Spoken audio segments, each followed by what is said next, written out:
Hey all, welcome back to What's Your Next. Today we're going to cover the exciting topic of the franchise disclosure document. What is a franchise disclosure document? It's often referred to as the FDD, has a whole mess of sections, is a massive legal document, and before we start, I'm going to start off with a disclaimer. We are not attorneys, and we highly recommend that you get and seek legal advice when reviewing this document. Welcome to What's Your Next. This is the go-to podcast for aspiring business owners who want to get to the next level, escape the rat race, and give their middle finger to the corporate 9-to-5. If you want financial freedom, work-life balance, and the business of your dreams, you're in the right place. Dave and Stacy Riska, husband-wife franchising duo, openly share their successes, failures, and lessons learned in franchising, business ownership, and working with your spouse.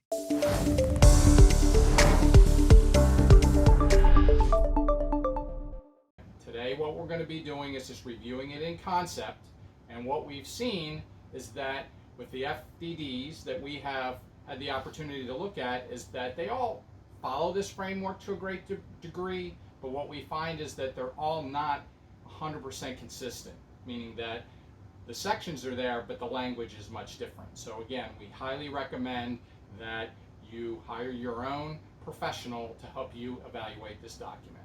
So what first we're going to do is we're going to go ahead and read out what is the FDD. This comes from Wikipedia. According to Wikipedia, a franchise disclosure document, FDD, is a legal document that is presented to prospective buyers of franchises in the pre-sale disclosure process in the United States. It was originally known as the Uniform Franchise Offering Circular, UFOC, or Uniform Franchise Disclosure Document, prior to revisions made by the Federal Trade Commission in July 2007. Franchisors were given until July 1, 2008 to comply with the changes.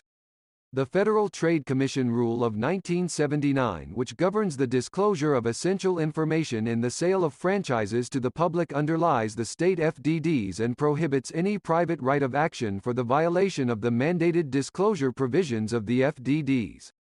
Therefore, the FDD implies that only the federal government or the state governments have the right to sue and negotiate consent decrees and rescissions with those franchisors who violate the provisions of the FTC franchise rule.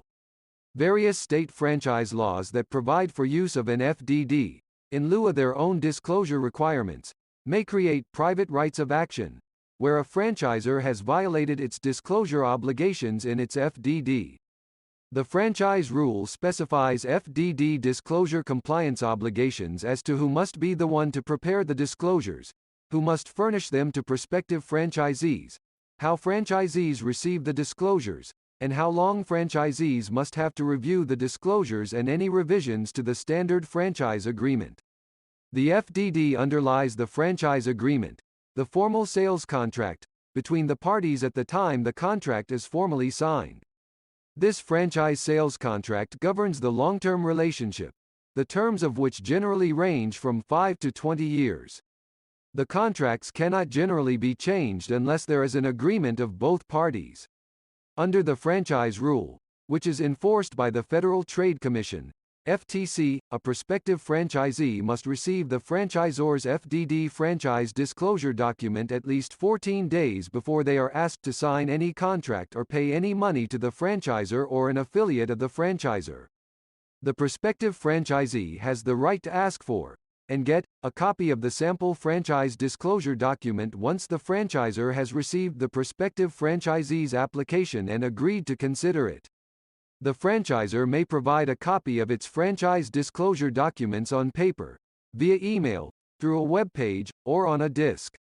Franchise disclosure document requirements. According to the Federal Trade Commission, there are 15 states that require franchisors to give an FDD to franchisees before any franchise agreement is signed. 13 of those states require that they are filed by a state agency for public record.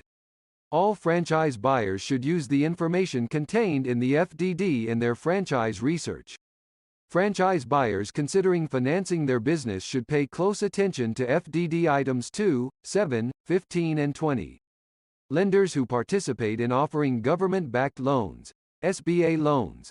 To borrowers, carefully examine FDD. Items 2, 7, 15, 19 and 20 when considering a loan application. The FDD must also be approved by the SBA to be eligible for SBA financing. A list is made available for use by lenders, CDCs in evaluating the eligibility of a small business that operates under an agreement. What are the requirements? The document discloses extensive information about the franchisor and the franchise organization, which is intended to give the potential franchisee enough information to make educated decisions about their investments. The information is divided into a cover page, table of contents and 23 categories called items. 21 of the items contain information primarily pertaining to the franchisor, but only 2 of the items contain information pertaining to the performance of the franchise itself that is being offered for sale. Item 19, earnings claims, is an optional disclosure under the FTC rule and state FDDs. Item 20 provides a current accounting of the number of units that comprise the systems and reports the terminations and sale transfers which have been applied to report the total number of units that comprise the system. Item 20 also provides the names and contact information of franchisees, current and ex-franchisees, who may be contacted for information in the due diligence process to be conducted by prospective buyers of the franchises offered for sale. Fun, right? Not so much. It's a handful for sure. 23 sections. What we're going to do from here is that in our next episodes, we're going to go through and we're going to actually break out each section. We're going to tell you what each section is about, and we're going to give a little bit of commentary about it to help you evaluate that section. We also have a great organizing questionnaire that we give out to our prospective candidates that help them kind of put together their thoughts about an FDD as they evaluate different types of franchises. So that's it for today's episode. Check back. They're coming one after the other.